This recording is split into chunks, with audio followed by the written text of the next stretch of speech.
It's morning of the next day in Edwardsville, Kansas.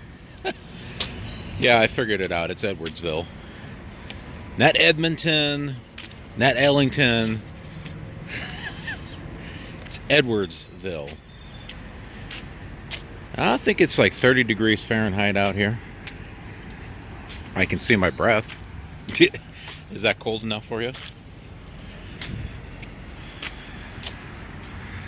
Yeah, just taking care of some personal hygiene stuff, and I'm gonna get ready to do that LCQT with the fellow here in Kansas. Looking forward to it, actually.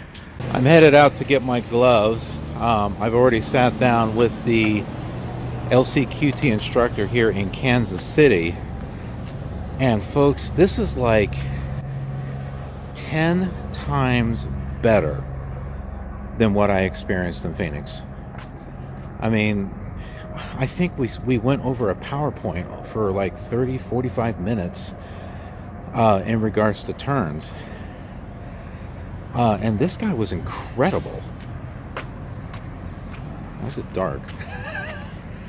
This guy's incredible, the knowledge that he's got, and some of the things that he told me were very different than what I was told in Phoenix, like right turns, that sometimes it's best not to stay in that furthest right lane, but to be in the outer right lane, just like you would be on the outer left lane when making a left turn.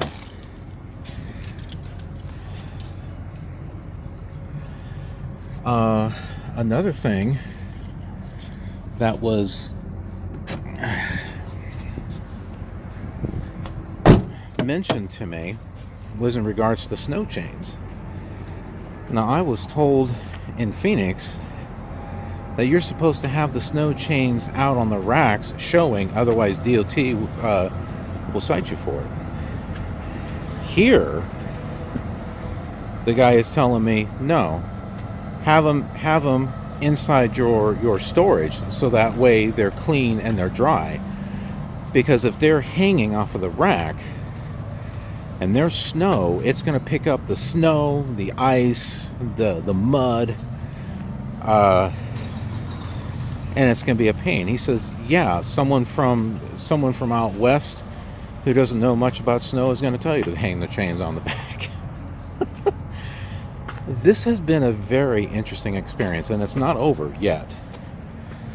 We're going to be going to the caves to do some very, very tight turns. So I am really looking forward to this. This is the type of training that I was looking for. Hello, and welcome to See What I Fouled Up Today. Well, what did you do? Ooh, ooh, ooh. Ooh, you didn't do it, boys. Nope, with me. I don't believe it. Woo!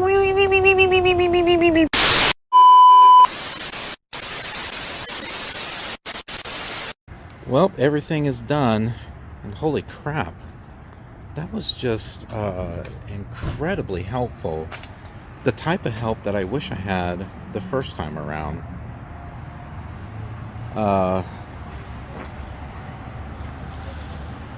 So after the caves, and that was kind of scary, because it was really tight in there.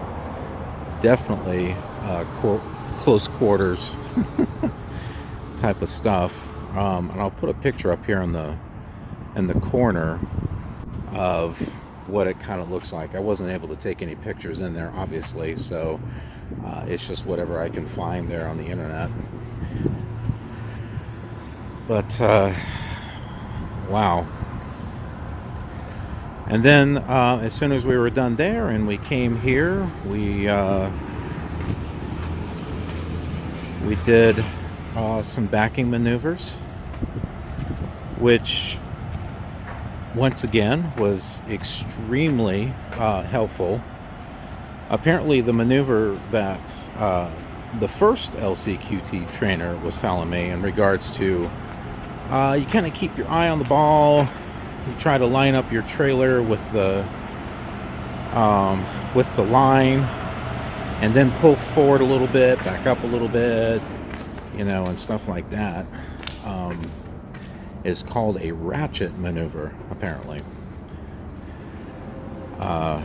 And this trainer taught me a little something different. It was mainly the typical S maneuver that's done, where you line your wheels up, but depends on how much of that rectangular space that you have. If you've got a big rectangular space, in other words, a lot of space on the opposite end of where the parking is at, then you can line up your back drive tires with the center of the lane you want to go in. Now, if you don't have as much space on the opposite side, then you would need to pull up a little bit more further. So, for example, your rear tandem wheel would line up with the line that's past your parking spot. And then if you really didn't have much space, you know, then, you know, maybe it's a little bit further than that. And also, he said that one of his things was, hey, there's more than one way to skin a cat. And so, like in some of these situations where it was tight turning, tight maneuvering, or whatever the case is, it's okay to slide the tandems all the way forward, as long as, you know, there's not a really heavy load that's going to put a lot of weight on your rear tires. It's okay to slide them, do whatever it is that you need to do, and then slide them back, because there are some places, especially in the east, where the roads are so narrow that you need to have that extra. You need to have the tandems to the front, so that way you have a better turning radius. But yeah, it's absolutely crazy. And he was like, oh, I hope it was helpful. And I'm like, dude, man, you have no idea. This was awesome. But one of the scary things that I found out, the incident with the light pole was considered an accident. The other one was considered, the mirror was considered an incident. But apparently the points don't fall off after 90 days. They don't fall off for a year. Sometimes I don't think some of these people in Swift can speak the same language. They're like, one says one thing, one says another. I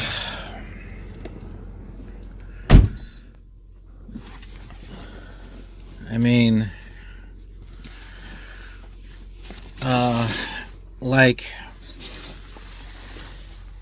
the Phoenix trainer,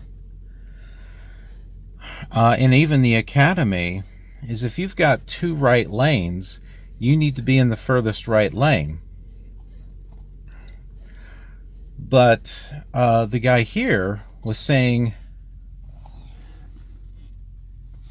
at least I got here back in time in order to start the vehicle, because apparently the batteries were close to dead. I just turned off my refrigerator. I guess I have to start it and charge things up.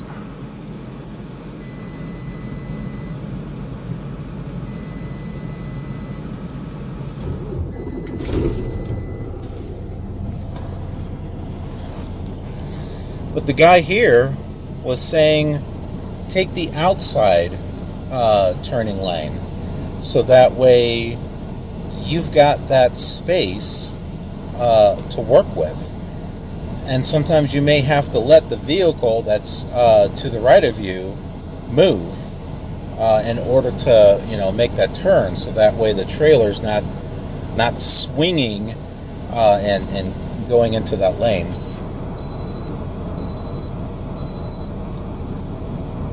And he said, hey, you do it with left turns, why wouldn't you do it with right turns? Makes sense to me. There's the thing about the snow chains. Yeah, it's just... Oh, you think everyone would have the same standard, but no.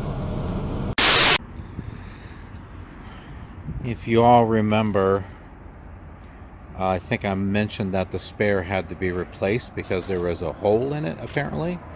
And when you looked at the hole, there was like the radio wire or something showing. And so this fella here at the shop verified that it definitely had a hole. It definitely shouldn't have passed inspection. And he is getting another spare right now. Apparently, there's another problem. One of these backs does not look like the other. I did have a mud flap. I have no idea what happened to it. But I know that the last time I did a pre-trip, I remember it being there.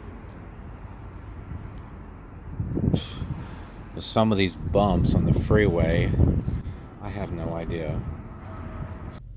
So, I've had an interesting phone call with one of my Top Gun buddies, and he's got more points than I have, more than twice the amount. The safety's trying to give him a call. He tried calling back. They haven't really made an effort to call back. And he's had like 3 incidents, one of them being like an actual wreck, like where his truck was damaged. It happened like in a truck stop. But then he's had some issues with the smart cam. So, the camera that's up here, he had some things there that came up. And he's got like 46 points. And he's still with the company. Now, I have been hearing 3 different stories in regards to the points. One, the first time I heard it, it's 90 days and they start to fall off. The second person I heard it from, they stay there for a year and then they fall off. And now I'm hearing that the more miles you drive, the sooner those points will fall off. So I'm beginning to wonder if anyone knows the real answer, or if there's different standards happening with different people. So I hope to find out more from him in regards to his experience. I do not know what's going on with the truck right now. I don't even have my foot on the accelerator. Look where it's revving up. Now I'm going to push the accelerator just a moment. It goes down and it goes right back up. If I step on the brake, see, that sounds normal. I'm going to take my foot off the brake. Why is it doing that? It's in neutral, all right? It's in neutral. Here, let me switch it to drive for a moment. No, it's not the Jake brake causing it. I've got my parking brake on. Okay, I'm in drive. That doesn't do anything. All right, let's Go back to neutral. And it's going right back up again. Okay, that is too weird. It was not doing that before.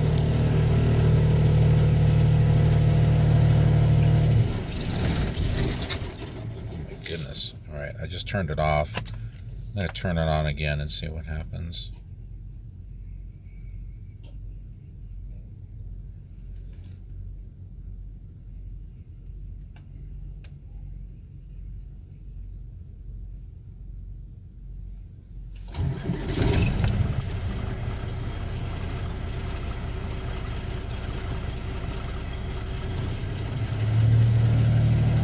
There it goes again.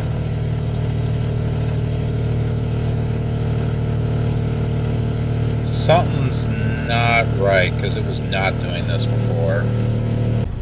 Here's the truck. Was doing a regen. So I've been in contact with my driver leader. I told her that I've already done the LCQT and that they can continue sending me to Virginia or wherever. And she said, nope, we're going to stick to the original plan. And my thought is, okay, what is the original plan? I suppose they're just going to stick me to 3 states as far as delivering.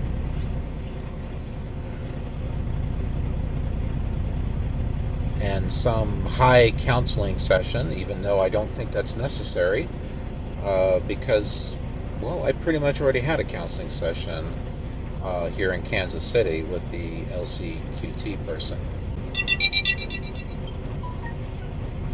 Okay, looks like they gave me a load. Okay, so I used my cones to kind of straighten myself up to get in there. I'm not sure if I should replace that or not. Actually fine. When I started pulling it out, apparently it was just inside a little bit. The same problem's going on with this one here. You can see that it's inside there. Let me pull it out a little bit. There we go. Okay, so I thought there was a piece missing or something. That's not the case, so that's good. Well, it certainly has been an interesting day. So we'll go ahead and just end things right here. And I want to thank you all for watching, and I hope you're enjoying the show. And if so, be sure to click that thumbs up and subscribe if you're new here, because there is a lot of stuff here on the channel and a lot of things that are on the way. So hope you'll be part of our KILR community here. And there is a Discord channel. All that information is in the description. Got that set up there for you folks, so that way you can submit ideas and kind of chat with each other and have fun, because that's what our KILR community is all about. Thanks so much for watching, and I will see you on the next episode. Have a KILR awesome trekking day.